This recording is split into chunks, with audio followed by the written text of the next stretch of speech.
Hey folks, this is Riker, bringing you a first look at Diablo 3 Reaper of Souls patch 2.20. On February 19th, Blizzard gave us our first look at this upcoming major content patch. And the best news is that it's coming soon to the PTR for testing. Now of course this is a Blizzard soon, but nonetheless it looks like a lot of the stuff promised at BlizzCon will be making its way into 2.2 and more. This new patch won't be seeing as many class balance changes as previous patches have. However, it's looking like content will be king. Sets will be a major focus of 2.20. In total, we're looking at 10 new or improved class sets, including 3 entirely new 6-piece sets, and redesigns and bonuses added to old sets that simply weren't competing with the popular endgame sets. We're talking about Zunimazas, Raiment of 1,000 Storms, Rolands, Talrashas, Innas, Natalias, and Immortal Kings. Will all be either revamped or improved in order to try to make them compete with the likes of Recors, Marauders, Sunwukos, Akarats, etc. Based on what we saw at BlizzCon, the changes coming to the Raiment of 1,000 Storms monk set will enable you to dash far more often, and this may solve the problem with the set. The 6-piece bonus releases 3000% weapon damage after you use Dashing Strike. However, you simply can't dash often enough to make that compete with Sunwukos. The BlizzCon rework showed that they increased the Dashing Strike charges to 5 and makes it so that every third hit with your spirit generators grants a charge of Dashing Strike. This could potentially make attack speed a lot more important to monks, which would add some nice variety to the endgame, which basically across all classes does not favor attack speed. The 3 new sets are for Wizard, Barbarian, and Demon Hunter, and the Wizard one is focused around the Slow Time ability. Slow Time applies damage over time and buffs certain other abilities, namely Arcane Orb, which may possibly allow us to see a return to the Frozen Orb Wizard. Wizard desperately needs an endgame build that can compete with Firebirds that is not fire-based. The class that is defined to be an elemental specialist needs to stop being locked into a single element. The new Demon Hunter set seems focused on using generators to keep your discipline up, which then buffs your generators and multi-shot. I'm really not sold on this idea given we already have a viable endgame multi-shot build, and frankly would rather see that applied to a skill like Strafe, something underused. And of course, as we all remember I'm sure, the new Barbarian set brings back the Rend Whirlwind Barbarian, nuff said. Apart from class sets, 2.20 will also be adding over 15 new legendary powers in the form of gems, armor, rings, and more, and 2 examples that they've shown include Barbarian Boots that make Ground Stomp cause an avalanche, and new Demon Hunter Gloves that cause Rain of Vengeance to deal increased damage. And yes, you are seeing strength rolled on Demon Hunter Gloves. We're also getting some updates to Adventure Mode, including new rift layouts and new bounties. The rift layouts will be based on pre-existing maps from the campaign, such as the Fields of Misery and the Festering Woods, but they'll be making use of those tile sets in a randomized fashion. This should afford even more variety to our rifting. Further, Blizzard is adding over 20 new bounties across Acts 2, 4, and 5. And thrown into the mix is a new type of bounty called Exploration, which involves exploring an area and finding people to either save or kill. I'm not really seeing what distinguishes this from any of the other MacGuffin bounties, and I also don't really understand the need to be adding new bounties to the game, or their choice of acts to add them to, because it looks to me like they're trying to solve a problem that doesn't exist. I mean, let's face it, people do bounties for only a handful of reasons. 1, they're out of Rift Keystone fragments, in which case they just want to do the fastest and most efficient bounties. 2, they're farming the Ring of Royal Grandeur, in which case they're just doing Act 1, and none of these new bounties are being added to Act 1. Or 3, you're farming for a Pride's Fall helmet, which you get from Act 3. Again, one of the acts that will not be receiving new bounties. I don't think I've ever heard anyone complain about there being too few bounties.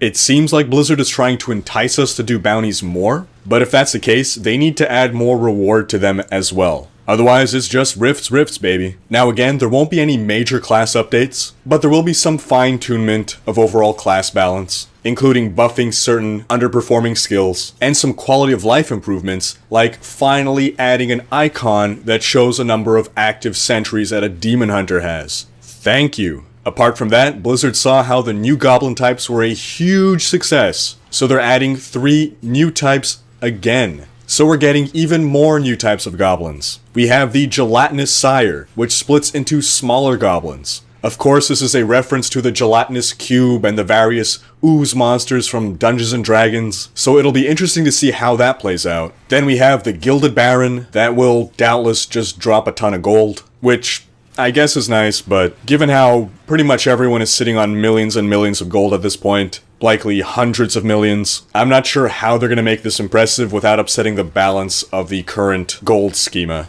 Then lastly, we have the Insufferable Miscreant, who, quote, has friends to help him run interference.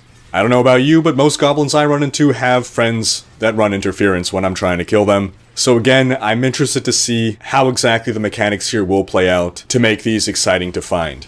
Still, I'm staying optimistic because I am happy with every single new goblin type that they introduced, so I have faith that they'll be able to make these 3 new types work as well.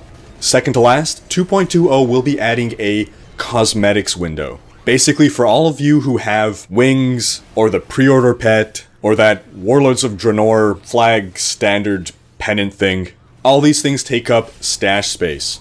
Well, no more. They will now be unlocks that will go into the cosmetics window. This is a great change, and further, this menu will allow us to customize things like portrait frames. It's looking like you'll be able to go back and select any previous Paragon portrait that you have unlocked. Because we all know that just adding stars and stars upon stars wasn't really impressing anyone.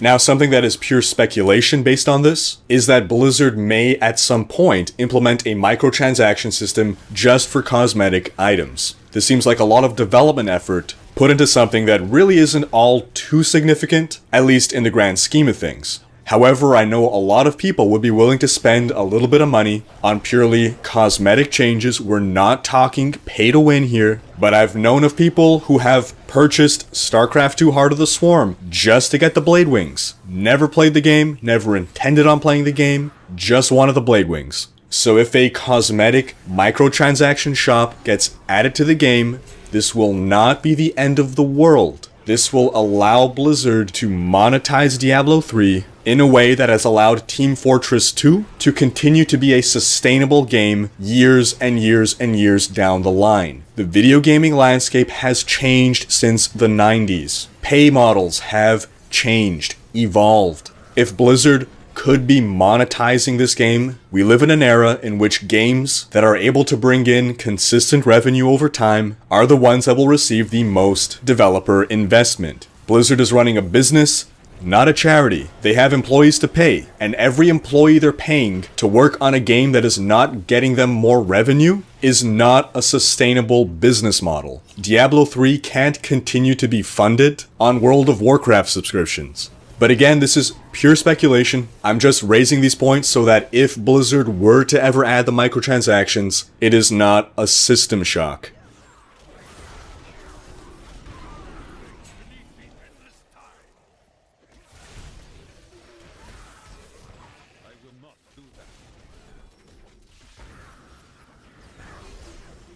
Now, the last point brought up in the 2.20 preview was that Blizzard is switching to a new file format. For as long as I can remember, they have used MPQ format to compress and store game files. I remember back in the days of StarCraft 1 using an MPQ extractor to pull out unit sounds. And what Blizzard's doing now is moving away from MPQ and creating their own proprietary file format. While I have nothing against this in principle, Blizzard put a lot of words and a lot of PR speech into selling this idea to us. They say that MPQ had a number of technical limitations. They say the new format has improvements that directly benefit players, including things that will prevent errors during installation, result in faster and more reliable patching processes, and, quote, the ability to hotfix game client data. At the end of the day, what I'm reading from this is that Blizzard is looking to thwart hackers. It's as simple as that. And if that really is the reason, I wish that they would just come out and say that. Map hacks, speed hacks, bots. I'd be lying if I said I completely understood how these things worked, but it obviously involves some degree of extraction and analysis of game files. Since MPQ is a format that has been around for the longest time, I'm sure hackers know it inside and out. Blizzard's proprietary system would pose a new hurdle to hackers, and I really think that's a sentiment that everyone in the community can get behind. At least everyone that we want in the community. But of course, that was all just speculation on my part. It could be that their motives are exactly as they said, but the most important take-home message from this really is that while this is something that they clearly will be implementing in all their games going forward, why would they bother overhauling Diablo 3 entirely to accommodate this new system if they weren't planning on continuing to invest considerable resources into the game? It wasn't long ago that we heard this rumor that the Diablo 3 team was completely gutted, and it was all doom and gloom, and people were bringing up the fact that it took 6 months to see a small content patch released. Well, I think today we've just gotten a lot of news that runs counter to those rumors. Apart from the file system, this 2.20 reveal has shown us that Blizzard has been working on a future content patch. Plus, the final nail in the coffin for the rumors about the Diablo 3 team being gutted is that Blizzard just recently put up a job posting looking to hire a new art director for Diablo 3. Now, art direction is not a position you need to just keep the servers running, make a few balance tweaks, or apply bug fixes. Art direction means new content. Why would you be hiring a new art director if Diablo 3 has no future? Now, it's possible that a lot of people don't really understand how Blizzard and its teams operate. There isn't just one Diablo team all working on the same thing. They split up their development efforts. I can guarantee you that they've had people working on the 2.20 changes for a considerable time. They've got one team working on 2.20, they had a different team working on the current patch, and it wouldn't surprise me if they have an additional team working on a future expansion. I get that when things get quiet, when development seems to be moving really slowly with Blizzard, that it's easy to lose hope, it's easy to feel despair, it's easy to think that Blizzard is abandoning the game, but need I remind you that things got pretty quiet before it was revealed that Blizzard had been hard at work on Reaper of Souls. That wraps up this video, thanks for watching, check out these other videos, and if you enjoyed this one, share it with friends, leave a comment, hit like, and subscribe to join Riker's Raiders.